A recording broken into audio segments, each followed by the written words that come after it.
Dear students, let's start a new topic.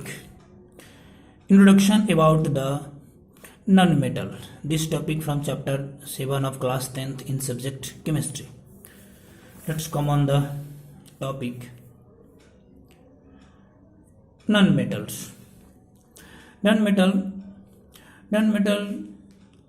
are the elements that do not conduct heat and electricity and are neither malleable nor ductile.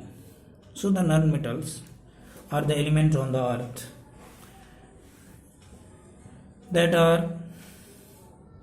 that do not conduct heat and electricity, and neither they have the malleable and ductile properties, but they have the brittle properties. What is the brittle property? Brittle means which can be broken into pieces by hammering or stretching.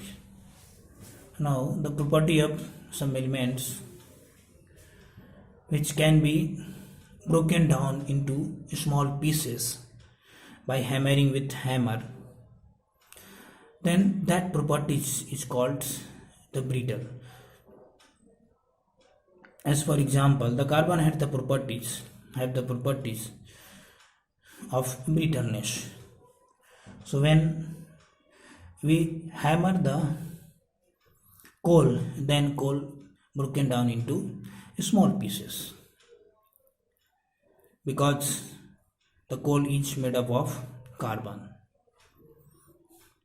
Now the non-metals are the elements which form generally negative ions by accepting the electrons from other elements or atoms. So due to their formation of the negative ions, non-metals are also called the electronegative elements. As for example, now chlorine is a non-metal, oxygen is also a non-metal. So when chlorine accepts one electron, they form the chloride ion. They have the negative charge. So chlorine is also called, non-metal is also called the electronegative element. Oxygen same, they accept the two electron from the oxide ion and gain the negative charge. So they have the negative charge, so it is called the electronegative element. Non-metals usually have 4, 5, 6 or 7 valence electron in their outermost shell. So they generally accept the electron from other elements. Now abundance of non-metals in the earth crust.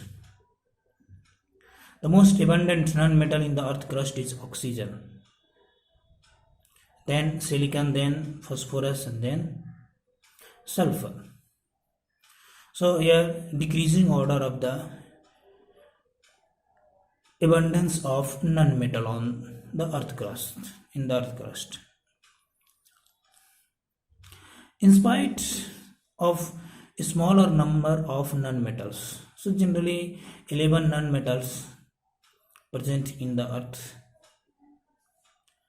In spite of a smaller number of the non-metals, they are the main constituent of earth, air and oceans. And also non-metals play a very important role in our life. As for example, oxygen. Oxygen supports our life as a breathing during the respiration. Carbon, all organic compounds, animal and plants body or animal compounds are made up of the carbons. So carbon also play a very important role. In spite of a small number of non-metal, the non-metal play a very important role for our life. Okay, thank you.